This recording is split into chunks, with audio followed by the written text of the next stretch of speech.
네, 안녕하십니까. 사주 심리 상담가 조영관입니다. 장재인 씨 사주를 좀 보려고 하는데요. 아우, 정말 대단한 분이에요, 보니까. 양인격이네요. 음간의 겁재니까, 뭐, 양인격이라고 안 하고 겹재격이라고 얘기하는데, 어, 그래도 속성은 똑같다고 봐야 돼요. 그러니까, 겁재, 자기가 태어난 곳을 월지라고 하잖아요. 그러니까 세상에 태어나 보니까 겁재들이 너무 많다. 겁재라고 하는 건 나보다 잘난 사람들, 나와 좀 다른 이질적인 사람들 사이에 자기가 태어났다는 거죠. 그러다 보니까 세상에 태어나 보니 경쟁자가 너무 많다는 거예요. 이런 분들은요, 경쟁이 약한 데를 가려고 하지 않아요. 뭔가 뽀대가 나는데, 그래도 경쟁 센 데 들어가서 자기가 꺾고 무리를 통살하려고 하지, 허접한 데 안 가려고 합니다. 그래서 그런지 이분이 호원대학교에서 실용음악을 전공했거든요. 거기가 전공생도 몇 명 받지도 않는 그런 아주 경쟁이 어마무시한 데예요. 거기에서 공부를 하신 정말 대한민국을 대표하는 싱어송라이터입니다. 그리고 양이격이어서 그랬겠죠. 겁재격이어서 2010년에는 엠넷에서 주최하는 슈퍼스타 K 시즌2로 알고 있는데요. 거기에 나가서 탑3 안에 든 실력파입니다. 그러니까 무한한 경쟁을 추구하는 분이다. 이렇게 해서 얘기할 수 있고요. 물론 이제 그러다 보니까 주위의 사람에 대해서 주목하게 되고 이 사회에 대해서 나름대로 연구를 하면서 살아가는 그런 분이에요. 어떤 개인적인 삶보다는 세상을 먼저 주목하는 그런 태도를 가지게 되고요. 관계라든지 구조에 대한 사색도 하지만 뭔가 잘못되었음을 바라보는 일종의 부조리 같은 것을 보고 저항하는 그런 태도를 가지게 되고 자기 세력, 힘을 만들어서 무리를 이끌어 나가는, 저항하는 무리를 이끌어 나가는 그런 격을 양인격이라고 얘기합니다. 뭐 이분이 작년 2010년에 보니 2020년이죠. 2020년에 정규 1집을 발매하면서 자기가 정말 입에 담고 싶지 않은 사건, 성폭행을 당했던 사건을 스스로 이렇게 공개를 하고 그렇게 공개함으로써 또 다른 사람들에게 힘을 주고 싶었다. 뭐 이렇게 얘기를 했더라고요. 그게 정말 양이격다운 태도가 아닌가. 자기도 엄청나게 고생을 했대요. 18살. 정말 어린 나이잖아요. 있어서는 안 되는 일인데 그 성폭행을 당하고 아주 극심한 불안증, 뭐 발작도 일으켰다 그러고 이 호흡 곤란 이런 거는 사실은 본인이 뭐 이렇게 정의를 안 했는지 모르지만 공황장애죠. 불면증, 폭식증 같은 걸로 10년 내내 고생을 했다고 그래요. 이분이 이제 29살인 걸로 알고 있거든요. 서른 이제 작년에 29살이고. 그런데 이분 정말 대단한 게 양인격다워요. 18살에 앨범을 계획했다는 거거든요. 그 해에. 그 사건을 당한 해에. 그러면서 자기 이야기를 솔직하게 이야기하기로 다짐을 했다는 거죠. 이유는 내가 그렇게 행한 사람을 보고 힘을 얻어서였고 또 작년 2020년에 공개한 거는 다른 사람들에게 힘을 주기 위해서인 거죠. 자기가 그랬던 것처럼 자기가 어떤 사람을 또 보고 어떤 사람이 그런 똑같은 사건을 공개한 걸 보고 또 힘을 얻었던 것처럼 조금이라도 그 용기를 전할 수 있으면 그 사건이 의미가 생기지 않을까? 이렇게 얘기했다는 거예요. 정말 대단하고 정말 존경합니다. 정말 존경스러워요. 정말 양인격답거든요. 그래서 앨범은 그 사건을 계기로 이제 시작됐다고 하고 뭐 정말 스토리가 그 사건 이후에 1년 후에 범인을 잡았다는 거예요. 그런데 자기 또래고 남자죠. 가장 힘들었던 게 그 아이죠. 아이 역시 다른 사람의 괴롭힘으로 인해서 그렇게 되었다. 참 이 사실이 받아들이기 힘들었던 게 자기도 피해자고 그 가해자가 아니라 그 사람도 가해자지만 또 피해자고 이게 뭐냐? 왜 이렇게 이 세상에 꼬여 있지? 내가 겪은 건 뭐지? 이런 가슴 무너지는 그런 경험을 했다는 거예요. 참 대단하죠. 이런 깊이 있는 생각을 했다는 것 자체가 정말 놀랍습니다. 어쨌든 이 양인격이라고 하는 것은 그렇게 개인보다는 이 구조, 삶을, 세상을, 사회를 이제 바라보고 살아가는 분이고요. 그럼에도 거기에서 저항하는 힘을 키우고 또 자기를 따르는 무리를 형성시키려고 하는 그런 삶을 살아가는 분이에요. 이 정도쯤 되려고 하면 전 성격이 되어야 된다고 보는데, 성격이라고 하는 것은 그런 속성을 가지고 있으면 그것을 할 수 있는 자격과 능력이 동시에 주어졌다고 하는 건데, 보니까 여기 재생살이 되어 있네요. 편재 편관 되어 있고 편인이 천간에 있으니까 완전히 성격된 분이에요. 그러면 자격은 편관으로 주어지는 거죠. 일단 거느릴 수 있는 자격이 있고, 그리고 사회에 대해서 뭔가 부조리함에 저항을 하려고 하면 아군, 적군, 도덕, 비도덕을 구별해야 되잖아요. 그게 편인이에요. 모두 다 갖고 있습니다. 완전 성격 대신 그런 분이에요. 이 편관이 떠 있으면, 천간에 있으면은 이게 스타가 될 수 있는 자격이 주어졌다고 하는 거잖아요. 자기가 스트레스 받는 만큼 자기는 명성을 날리게 되는 그런 속성이에요. 그러니까 이게 스타의 별이죠. 슈퍼스타 K에 도전해서 탑3까지 올라간 엄청난 분입니다.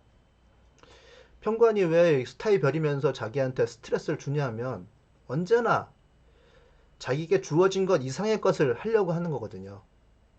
그리고 언제나 외부적인 데 안테나가 있어서 위험에 대한 대처를 하고 그것을 공격적으로 대비하려고 하는 성분이 바로 이 편관이에요.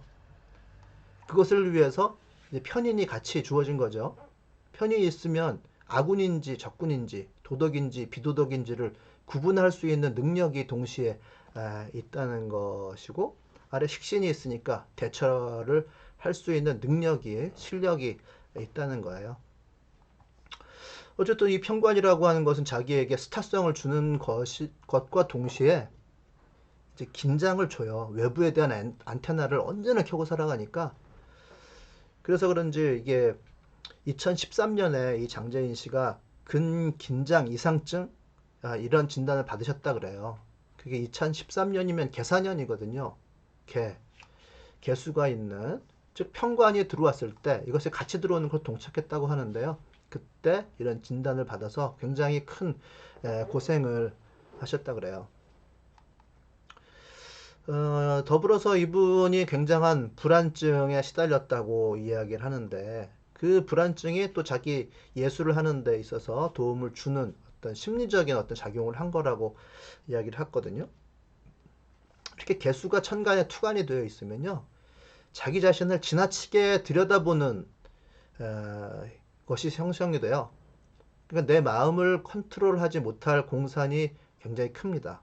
스스로 마음이 날카로워지는 어떤 우울증이나 신경쇠약 증상이 일어날 가능성이 많죠. 더군다나 이렇게 금생수해서 이 편관이 강화되고 있고 이 개수가 강화되고 있으니까 특별히 그럴 가능성은 굉장히 많다고 봐야 되겠어요.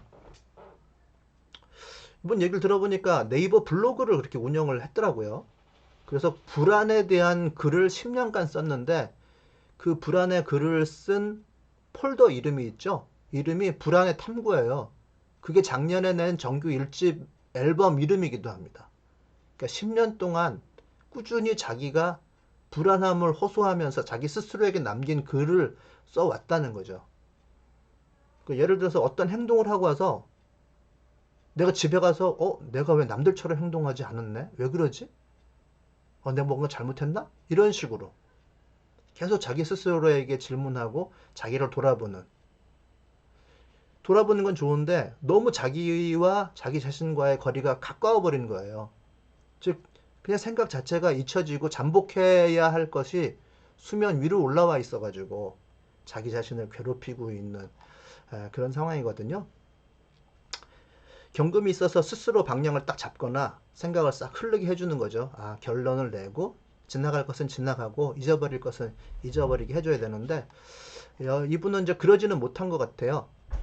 그런데 지지에 사유축 삼합이 들어오는 때가 있습니다. 이렇게 월지에 사화가 있죠. 그리고 나이 30살 되면서 새로운 대운이 들어왔는데 유금이 들어왔네요. 지지로. 그러면 사유합이 되잖아요. 이러면은 자기 정체성을 찾고 찾는 방식이 자기 전문성을 개발하면서예요. 자기 전문성을 개발하면서 자기 현명한 자기 자신을 만들어내는 그런 길로 나아가게 됩니다. 그러면서 2020년 작년이잖아요. 작년에 자기 정규 1집 앨범을 만들어 냈는데 보니까 천간에 경자년, 천간에 금이 들어왔네요. 그러면서 스스로를 좀 다잡는 그런 일도 하셨습니다. 그러니까 천간에 들어와 있는 개수, 이건 뭐 명령어로는 과습이라고 하는데 뭐 용어는 하나도 중요하지 않아요. 이렇게 천간에 올라와 있는 개수는 자기 자신을 너무 지나치게 가깝게 인식하고 자기 자신을 너무 많이 돌아보기 때문에 정신적으로 좀 취약할 수는 있다는 거. 뭐 이런 것들을 좀 알아두시면 도움이 될 것 같아요. 정말 정말 딱 부러지는 사주네요. 그리고 여기 정화를 밑에 사화가 이렇게 뿌리를 대주고 있죠. 이렇게 천간에 이렇게 사화 빨간 게 정화죠. 빨간 게 불이에요. 화기운이에요. 근데 밑에서 이렇게 힘을 주고 있으면 사화가 밑에서 두 개씩이나 그냥 월지에서 시지에서 힘을 주고 있으면 화가 많다고 판단을 하시면 되는데요. 이게 뭐냐면 화다목고라고 보통 이야기를 하는 건데 이 정화가 옆에 있는 을목을 시들게 하는 거예요. 을목이라고 하는 거는 사람과의 관계나 경험, 경력 이런 걸 이야기하는 거거든요. 근데 이 정화가 을목을 시들게 하면 특별히 자기가 해야 될 일에 너무 지나치게 집중을 하는 거죠. 그리고 능력이 있어서 그렇게 집중을 하는 건데 어떤 시기라든지 환경 조사 같은 것을 하지 않고 도전을 해서 문제가 생기거나 손해를 볼 수 있다. 이게 화다목고예요. 조금 더 복잡한 설명이 필요하긴 한데 어쨌든 이분이 고등학교 때 자퇴를 했다가 뭐 재입학을 했다가 또시 자퇴를 했다가 그랬다고 하더라고요. 그런 걸 봐서는 분명히 화다목고 자기가 하고 싶은 일이 너무 강하니까 주위의 인간관계라든지 자기가 공부했던 것 자체가 전부 무효화되는 거죠. 이런 일들을 겪었다고 하고 이 신금이 있으면 자기 재능을 다시 만들어서 재시작을 할 수가 있습니다. 근데 이렇게 아무 병이 없는 것보다 이렇게 병이 있고 약이 있으면 정말 대성할 수가 있어요. 그러니까 이분은 정말 남분이라고 봐야죠. 뭐 학생이었으면은 자퇴도 하고 그랬을 것 같고 만약에 직장 생활하는 분이라고 했으면 뭐 사회생활이라든지 조직 생활에 갈등 같은 걸 일으킬 수도 있었을 것 같아요. 스트레스 받아가지고 부적응 상황이 돼가지고 뭐 관계적인 스트레스로 중간에 퇴사한다든지 뭐 이럴 가능성이 좀 있다고 봅니다. 그러나 이렇게 신금이 있으면 다시 재능을 다시 한번 만들 수가 있는 거죠. 정규 1집 불안의 탐구라고 하는 자기가 스스로 블로그에 썼던 그 10년간의 글이 음악으로 나오는 것 같아요. 어떤 마놀 블루스라고 하는 걸 한번 들어봤는데 거기에 나오는 어떤 성폭행 당한 어떤 상황 그런 허탈한 마음이 물처럼 이렇게 흘러나왔다 뭐 이렇게 써놨던데 정말 대단한 분인 것 같습니다. 자기가 성폭행 당한 사실을 공개하고 다른 사람들에게 힘을 실어주려고 했다. 이것이 정말 그 어린 나이임에도 불구하고 대단하다 그런 생각이 듭니다.